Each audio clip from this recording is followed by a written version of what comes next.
Myself, Shilpa B. Kamble from Teli Society's YGK College of Education at Teli, pursuing B.Ed third sem.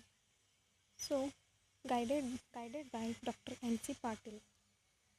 Now we will say about National Policy on Education 1986. The function of education is to teach one to think intensely and to think critically. Intelligence plus character, that is the true goal of education. This is said by Martin Luther King Jr. The National Policy on Education, that is NPE, is a policy formulated by the Government of India to promote education amongst India's people. The policy covers elementary education to colleges in both rural and in urban India. So, the first NPE was established in 1968 by the government of Prime Minister Indira Gandhi and second by Prime Minister Rajiv Gandhi in 1986. Let's see what is the background of this policy. There was an urgent need to solve the problems of excess quality, quantity, utility and financial outlay accumulated over the years, which were massive in proportion. The general formulation is incorporated in the 1968 policy, which did not get translated into detailed study of implementation. The former Prime Minister of India, that is Sri Rajiv Gandhi, announced in January 1985 that a new education policy should be implemented in the country.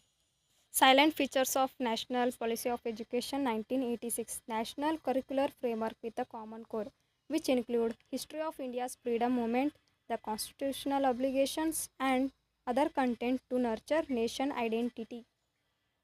Now we will see what are the goals of National Policy of Education 1986.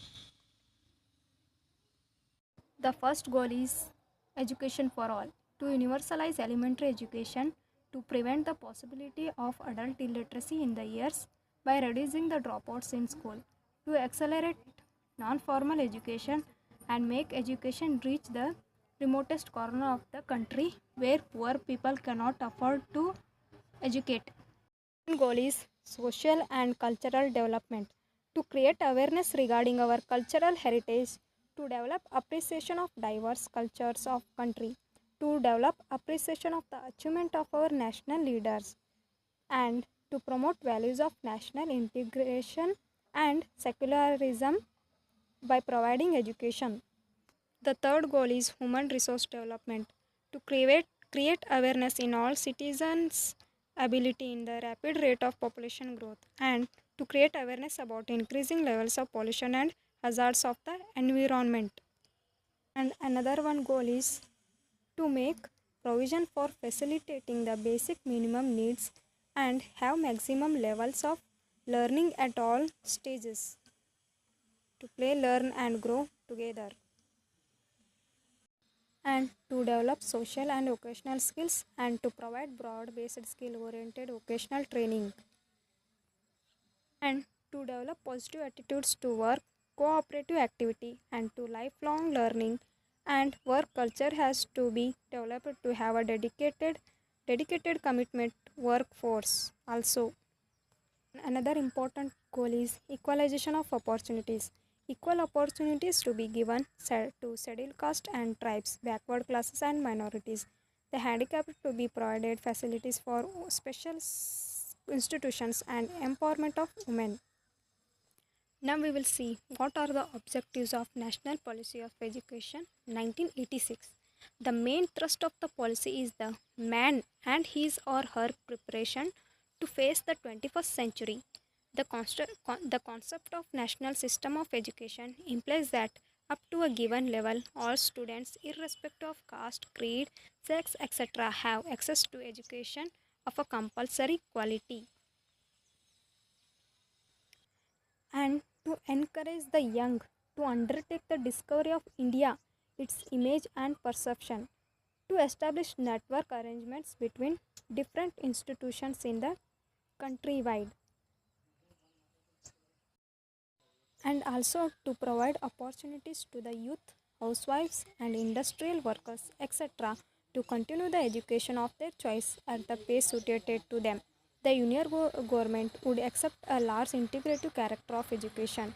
The integrate physically and mentally handicapped with the general community as equal partners. Scientific and technological development to strengthen educational TV and audio program capabilities and provide wider access to them to improve a science education in schools. Now we will see recommendations of NPE, that is Education for Equality and Reorganization of Education at different stages. The first recommendation is on education for equality, disparity, that is the education for women's equality, education for scheduled caste, education of scheduled tribes, other educationally backward sections and areas, which includes minorities, handicapped, and adult education. Reorganization of education at different stages. Early childhood and education, elementary education, school facilities, non-formal education, a resolved and a secondary education, and Navodaya Vidyalayas. Reorganization of education at different stages, which also includes vocationalization of education, higher education, open universities and distance learning, technical and management education, delinking degrees from job and review. For every aspects, there are merits and demerits. For this also there are merits. So, deep concern had been shown by the Prime Minister in formulation of National Policy of Education. The nationwide debate was conducted for the formulation of the policy and the program of action was checked. And also the Ministry of Education was renamed as Ministry of Human Resource Development. The policy believes in decentralization and equality of educational opportunities to all. And also vocational and technical education has received a very high priority, and the policy emphasizes recruitment of teachers on merit improvement. There are some of the limitations of national policy of education: neglecting the neighborhood school concept, multiplication of authorities, no place for basic education, silence over the existence of public schools and their commercialization. Financial implications of the implementation of educational reforms have not been worked out. There were also challenges of education. A policy perspective was issued by the Ministry of Education, Government of India, and countrywide debate was on educational reforms, and the new policy of education 1986 approved by Parliament in May 1986. So, by seeing this National Policy of Education 1986, we can conclude that in order to meet the challenges and some amount of hurdles that stand in the way of implementing Right to Education Act, it is needful to concentrate all efforts with a full dedication and commitment. So, not only the central and the state governments, but the nation as a whole should take responsibility in this regard. Community participation and support can make marked difference in achieving this goal.